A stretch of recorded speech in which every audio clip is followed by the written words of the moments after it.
Assalamualaikum warahmatullahi wabarakatuh. Saya akan menjelaskan sedikit tentang kelompok saya yang beranggotakan saya sendiri, Dali Hartanti, lalu ada Muhammad Irsyad Noval dan Vika Kurnia Guntari. Nah, kelompok kami pada kesempatan kali ini akan membahas sedikit mengenai laporan arus kas. Setiap perusahaan, baik perusahaan barang maupun perusahaan jasa, selalu memiliki sistem pencatatan atau sistem akuntansi yang dapat digunakan sebagai laporan dari semua kegiatan atau operasi perusahaan. Nah, jadi setiap perusahaan, mau perusahaan barang atau jasa juga pasti memiliki gitu sistem pencatatan atau sistem akuntansi. Nah, biasanya sistem pencatatan atau sistem akuntansi itu salah satunya itu yang digunakan perusahaannya laporan keuangan. Nah, apa sih laporan keuangan itu? Laporan keuangan atau financial statement perusahaan biasanya disusun secara sistematis dan kronologis. Maksudnya berdasarkan tanggal urut transaksi gitu, berurutan sesuai transaksi. Karena fungsinya untuk apa? Untuk memberikan informasi mengenai kondisi suatu perusahaan. Nah, selain memberikan kondisi suatu perusahaan juga, laporan keuangan itu bisa digunakan untuk kita melihat suatu laporan keuangan, suatu kondisi perusahaan dalam satu periode. Berdasarkan pada standar akuntansi keuangan, laporan keuangan terdiri atas yang pertama ada neraca, yang kedua ada laporan laba rugi, yang ketiga ada laporan perubahan modal atau ekuitas, yang keempat ada laporan keuangan arus kas, dan yang terakhir ada catatan atas laporan keuangan. Nah, laporan keuangan pada perusahaan barang dan maupun jasa. Yang pertama ada pengertian, akan dibahas oleh saya sendiri, Dali Hartanti, dengan NPM 102190060. Pengertian laporan arus kas yaitu laporan keuangan yang menyajikan penerimaan dan pengeluaran kas dalam satu periode dalam suatu perusahaan. Nah, jadi laporan keuangan arus kas itu berhubungannya itu dengan penerimaan dan pengeluaran kas. Jadi pokoknya dengan kasnya biasanya hal yang biasa disajikan atau digambarkan dalam laporan keuangan arus kas biasanya meliputi jumlah kas yang diterima, seperti pendapatan tunai dan investasi tunai dari pemilik, serta jumlah kas yang dikeluarkan dari perusahaan. Nah, seperti beban-beban yang dikeluarkan, pembayaran utang, dan pengambilan FRIV. Nah, jadi kalau misalkan di dalam perusahaan itu ada pengambilan FRIV, pembayaran utang, itu tuh biasanya masuknya itu ke laporan keuangan arus kas. Dalam laporan keuangan arus kas, baik perusahaan barang maupun perusahaan jasa, ada 3 jenis bagian. Yang pertama ada kas aktivitas operasi, yang kedua ada kas aktivitas investasi, dan yang terakhir ada kas aktivitas pendanaan. Kas aktivitas operasi, contohnya itu ada pendapatan piutang, pembayaran gaji. Nah, laporan kas dari aktivitas operasi itu terdiri dari kegiatan atau operasi pada sebuah perusahaan yang secara langsung berimbas pada kas. Jadi si kegiatan-kegiatannya itu berimbas langsung pada kas, efeknya itu langsung pada kas gitu. Jadi kayak pembayaran gaji otomatis perusahaan bayar karyawan menggunakan dana dari perusahaan tersebut, otomatis kasnya berkurang gitu. Kasnya tuh pasti berkurang. Jadi unsur utamanya itu pokoknya mah imbasnya itu pada kas gitu.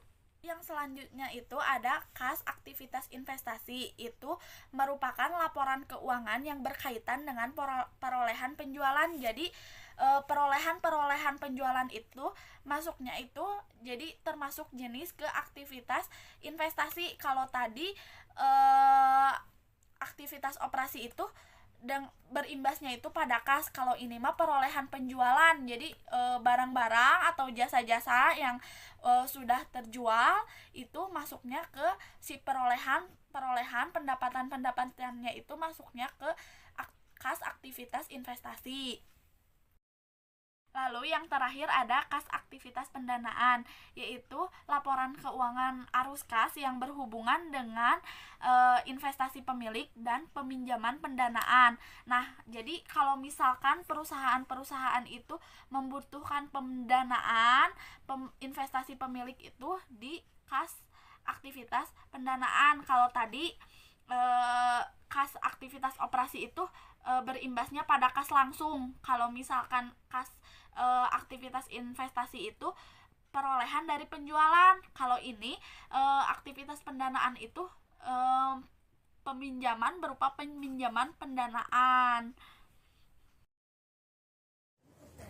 Yang selanjutnya adalah cara menyusun laporan arus kas.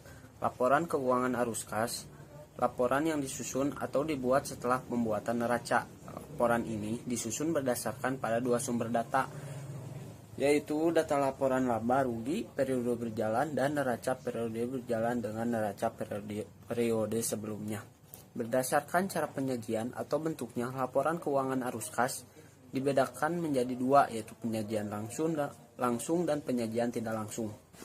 Pada penyajian langsung, arus kas yang berasal dari kegiatan operasional diperinci menjadi dua arus kas, yaitu arus kas masuk dan arus kas keluar, dan kemudian diperinci lagi dalam beberapa jenis penerimaan atau pengeluaran kas. Maka dalam penyajian tidak langsung, arus kas dari kegiatan operasional ditentukan dengan mengoreksi laba bersih yang dilaporkan pada laporan laba rugi.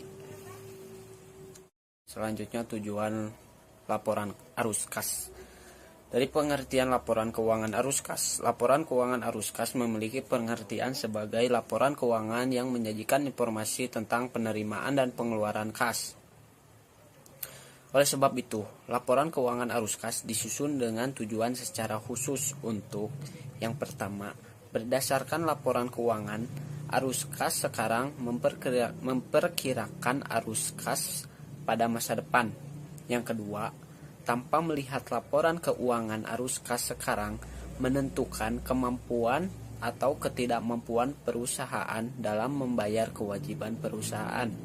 Yang ketiga, landasan dalam pengambil keputusan guna memperbaiki kinerja perusahaan. Dan yang keempat, laporan tentang hubungan laba bersih terhadap perubahan kas perusahaan.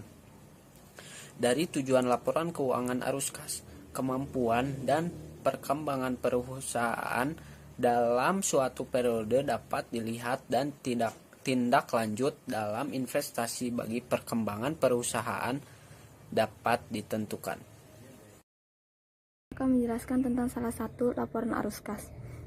Perusahaan Surya Sejati, laporan arus kas untuk periode yang berakhir 31 Desember 2007. Arus kas masuk, pelunasan piutang dagang 62.480.000, penjualan tunai 14.640.000, dan di total menjadi 77.120.000. Arus kas keluar, pelunasan utang dagang, pembelian tunai, pembayaran beban, retur penjualan dan pengurangan harga yang dijumlah menjadi 65.940.000. Penambahan kas 11.180.000, kas awalnya senilai 23.328.000 dan kas akhirnya 34.508.000. Yang kedua, laporan arus kas konsolidasi. PT Cibalupang. Laporan arus kas metode tidak langsung untuk periode yang berakhir Desember tanggal 31 2013. Aktivitas operasi yang pertama, pendapatan bersih senilai 1.545.000, 2 kenaikan piutang sebesar 23.000, kenaikan utang usaha senilai 300.000, kenaikan utang karyawan 138.000, kenaikan utang pajak 644.000, keuntungan dari penjualan perlengkapan 45.000, keuntungan dari penjualan tanah 400.000, beban administrasi paten 16.000, beban depresiasi kendaraan 40.000, beban depresi gedung 25.000, kas diterima dari aktiva operasi dengan ditotal semuanya menjadi 2.240.000. Aktivitas investi penjualan perlengkapan, pembelian perlengkapan, penjualan tanah, pembelian kendaraan, pembelian gedung, di mana kas digunakan untuk aktiva investasi di jumlah menjadi 197.000. Aktiva pendanaan 1. Pembayaran dividen 2.553.000, penerbitan saham biasa 500.000. Kas digunakan untuk aktiva pendanaan senilai 2.053.000. Kas 1 Januari 2013 100.000. Kas digunakan senilai 10.000. Kas per 31 Desember 2013 senilai 50.000. Dan yang selanjutnya yaitu manfaat laporan arus kas. Laporan keuangan arus kas memiliki berbagai manfaat bagi perusahaan, barang maupun jasa. Selain bermanfaat bagi perusahaan, laporan ini juga bermanfaat bagi banyak pihak yang membutuhkan informasi dan laporan tersebut seperti para investor, kreditor, dan pihak-pihak lainnya. Manfaat pertama dari laporan arus kas yaitu informasi dalam laporan keuangan arus kas dapat memberikan informasi mengenai kemampuan entitas suatu perusahaan dalam menghasilkan arus kas di masa depan. Dari informasi laporan keuangan arus kas dapat dilihat seberapa besar kemampuan perusahaan dalam membayar dividen dan memenuhi kewajibannya, seperti membayar gaji karyawan. Dan manfaat yang terakhir yaitu dengan adanya data mengenai dana masuk dan keluar atau kas masuk dan keluar, maka laba bersih dapat diketahui sehingga keberhasilan suatu perusahaan dapat diukur dengan jelas. Kesimpulan dari laporan keuangan arus kas dapat menggambarkan masa depan atau perkembangan suatu perusahaan nantinya. Sekian pembahasan singkat tentang laporan arus kas dari kelompok kami. Mohon maaf apabila ada perkataan yang kurang dimengerti. Assalamualaikum warahmatullahi wabarakatuh.